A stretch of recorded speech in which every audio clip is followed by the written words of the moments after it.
Okay, Joe, one thing we have to talk about is the Galway job. Shane O'Neill has stepped down after a couple of years of being in charge there. I think it didn't go the way he wanted to. They didn't, like, we had them ranked as number 2 coming into the championship for 2021, and they were well off it. They were poor, they lost to Dublin, then they went 16 points behind against Waterford. Showed that they have quality by pulling it back to 3. Joe Canning has retired. I think there's 1 or 2 others that may or may not be there next year again. There's a few players that when I talk to people from Galway, they're like, that lad has been there playing for 5 or 6 years and he's done nothing bar the odd flash, and it's time to get rid of him. Now, you don't want to name lads with that, it's amateur sport and all that. But where to next for Galway? Yeah, it's an interesting one. By all accounts, I had heard from very good sources that if Shane O'Neill was staying on, that he would have to have a new backroom team. So I'm not sure what that says about different things that have happened over the last couple of years, but there were mumblings about various disagreements with coach and personnel, even on the pitch in Croke Park this year before the All-Ireland the Leinster semi-final with Dublin. So you don't exactly know what happened, but if he was going back, I don't know if he was going back with the full support, and I mean that at board level as well. So I think from Shane's point of view, he's done this. I think he's made the smart decision. As regards where they go from here, it's only 2 years since Micheal Donoghue left. Like, if you looked at how long was Liam Sheedy gone when he came back? He was gone 9 seasons. How long was James Horn gone before he came back? He was gone 5 seasons. He's come back to a largely different personnel, and crucially, I think they were coming back to even largely different personnel at board level as well, and I think that's potentially a stumbling block with Donoghue. That maybe some of the same personnel would be involved with there, because it's not really been said, but that seems to have been a major part of the reason why he left. He's already planning for 2020 when he left, so obviously things happen in the background. He would, to me, be the outstanding candidate, because I think when you look at what's happened with Galway since he left, and yes, there was flashes in 2020, particularly against Tip and at stages against Limerick, of what they could do. But then if you look at this year, you're thinking, in fairness to Donoghue and Franny Ford and all Larkin, lads that were there, there was no talk, there was no bad talk about what's going on in Galway. It seemed to have a really united front, and they had a kind of a steady graph. In the 4 seasons they were there, what were they? Beating a point by Tip in a semi-final, won the All-Ireland, beating a score by Limerick in the All-Ireland final, and then Dublin knocked them out of the championship in dramatic circumstances. So the only questions I would have is he gone long enough to have re-energized himself and to want to get back involved again? Hasn't had any major roles that I'm aware of over the last couple of years. Noel Larkin was obviously involved with Westmeath, and Franny Ford was involved with Laois and Turlock Moore. So that's number 1. Number 2 is obviously probably Davy, realistically. And I know David Connor said last week, David Connors of the Tuam Herald, that the overtures had already been made from Davy towards the county board about, seeing what was going on there and maybe gauging interest. On good enough authority, he wasn't that far away from being Galway manager 2 years ago. Not far away at all from being Galway manager 2 years ago. And it's geographically quite close.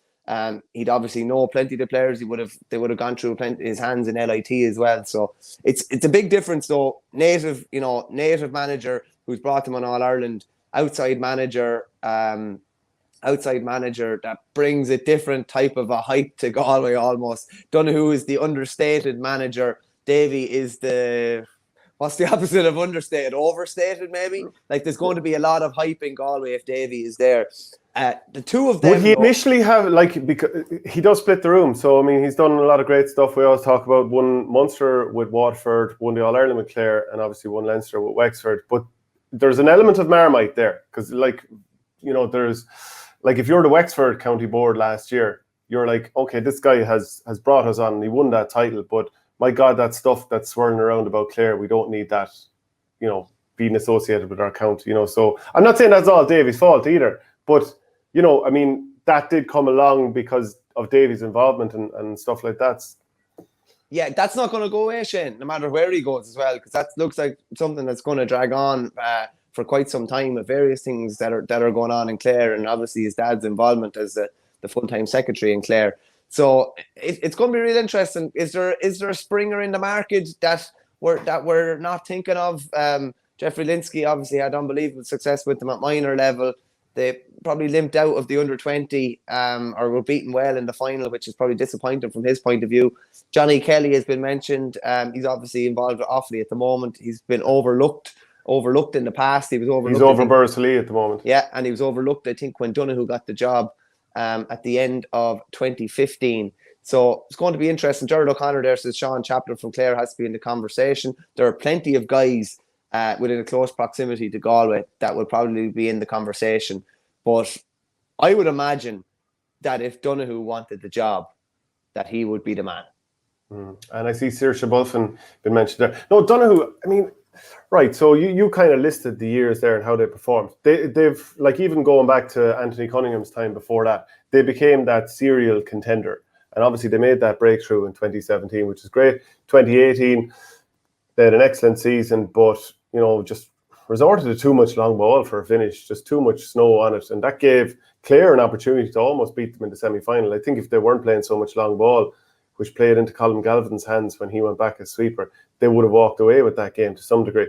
And then obviously in the final, the fact that Mike Casey knew all he had to do was go out and just spoil Johnny Glynn, which is not easy to do, but he doesn't even have to try and play for the ball because it's just going to be long ball in, spoil the man, and then allow the keeper or a cornerback to pick it up. So that was the only blot I'd have on the copybook of Donoghue, because otherwise it was really good. Like, one of the best performances that they ever gave was in the round 4 of the qualifiers in Leinster in 2019. So obviously they got knocked out, but themselves, Wexford, Dublin and Kilkenny, they all finished on 5 points. So, you know, it was I think it was probably by virtue of not beating Carlow and by enough the first day out, that kind of ended up costing them in the long run, which you would have just never thought that that's going to happen.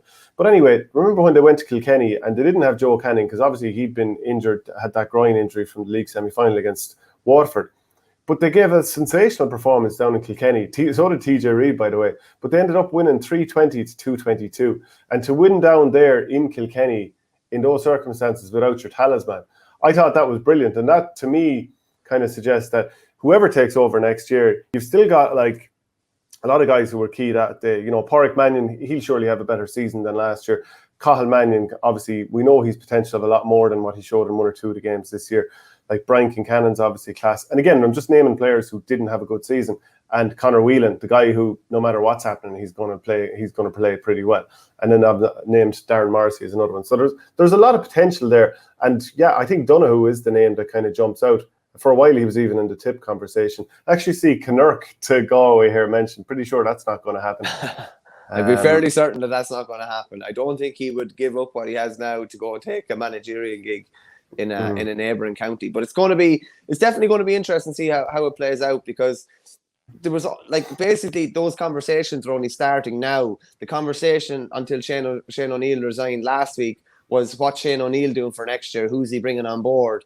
And we see, like, even in Kildare, like this morning with Jack O'Connor stepping aside, they weren't thinking about anyone else. And all of a sudden now they have to think about another manager. Davy Burke, to me, being the outstanding candidate. But there could have been several counties, including the jersey that you're wearing there at the moment, that may have been looking at someone like Davy Burke for next year or the coming years. And now all of a sudden, like, I've never seen the managerial like merry-go-round change as quickly. And for the parts, it's like, if I move this part here, I put this part here, and then all these other parts, everything is so intertwined. It's unbelievable, really.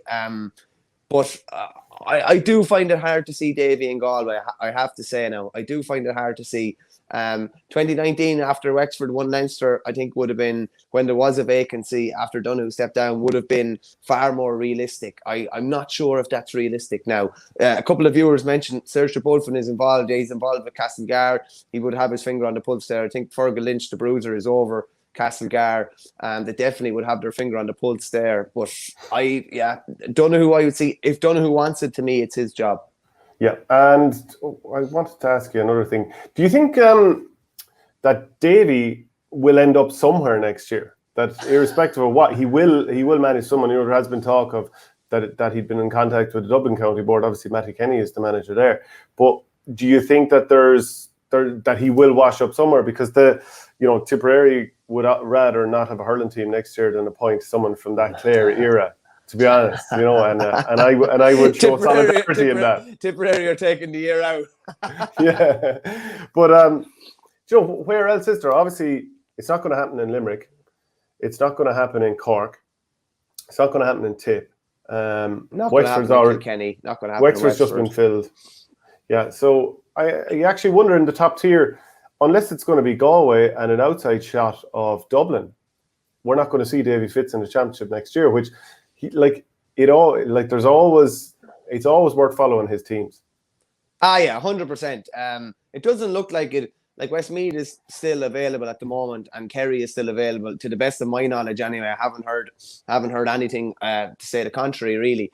But like, if he's in the conversation for several other jobs, is he going to wind up in one of those kind of lower jobs? And how far, with due respect to them, how far can you take those teams? Like it would be. Would Kerry be a good one? Fintan O'Connor has left.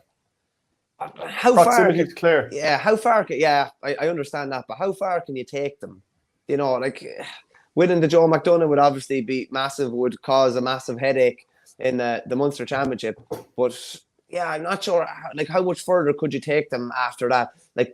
Hurling is not the priority in Kerry, apart from in small pockets of Kerry. There's no point in saying any different. And I'd say their sole priority now is sorting out who's going to be the senior football manager for 2022. And Jack O'Connor being free kind of makes that conversation even more interesting now. But at the moment, it does look like Davy won't be involved with a team unless somehow Mattie Kenny is lured from Dublin to go to Galway, which I'm sure he'd love to manage Galway, but the timing just hasn't been right. The couple of times there's been a vacancy, really. Yeah, I wonder. I know what he's like. Obviously, haven't been in a dressing room with him for 5 years, so he'll be given everything with Dublin, and he'll be seeing it as a project that, if he's up against Galway or whoever, he wants to win and take the team on to the next level, and he will have a great bond with them players.